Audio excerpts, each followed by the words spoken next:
it's really heartbreaking that it took 6 women to die, and like for people to even start talking about it. But like it's even worse that people talked about it for 1 week and then it's like it's a passing topic. No, it's not. It's so severe, and it adds more severity onto other problems that have been existent. Asian advocates began as just an idea that I thought of after seeing the rise in the anti-Asian hate and like the hate crimes and barely anyone doing anything about it, especially the media not covering it enough. And like when I talked to my friends, no one really like thought of this as a problem. I wanted to create an organization that focuses on the Asian community. I think in general too, just the encouragement of like the Asian community to report hate crime is also like very low, especially with like the stereotypes and like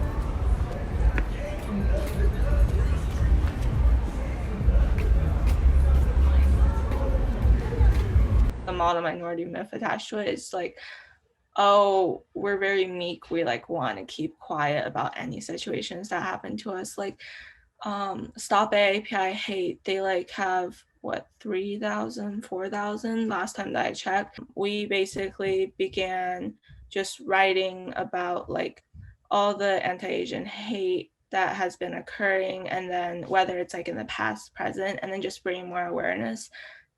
Besides like just writing publications, like we have a podcast and we like create guides and then more like action steps too.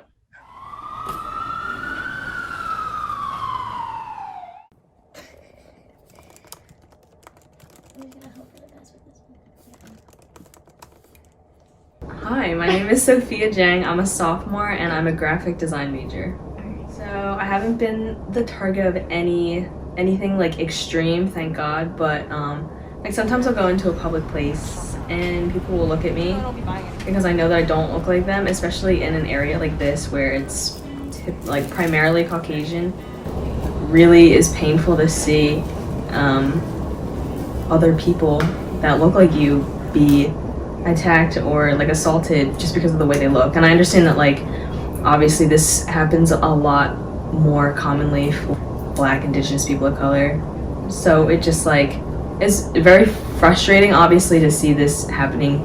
This is the most like attention from the media that I've seen focused specifically on AAPI, like racially motivated things. The fact that like people were blaming Asians for the pandemic as a whole, because obviously like you can't just blame one race for a global pandemic.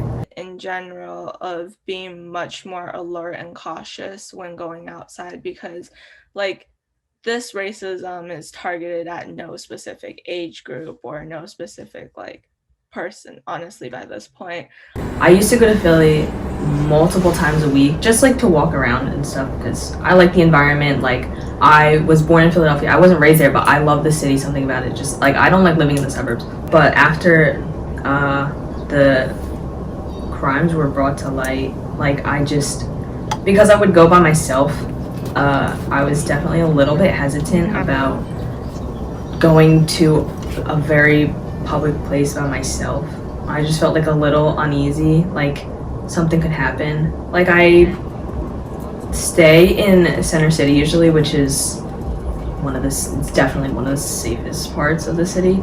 So different ways that people can advocate for Asian awareness and be an ally is follow a guideline of like what I call it a guideline, but it's like these 4 steps. Ingrain it into your mind. And this is not just for like the Asian community. You can apply this to any community if you want to make an impact and make a change. My 4 steps is to acknowledge, educate, speak up, and then take action.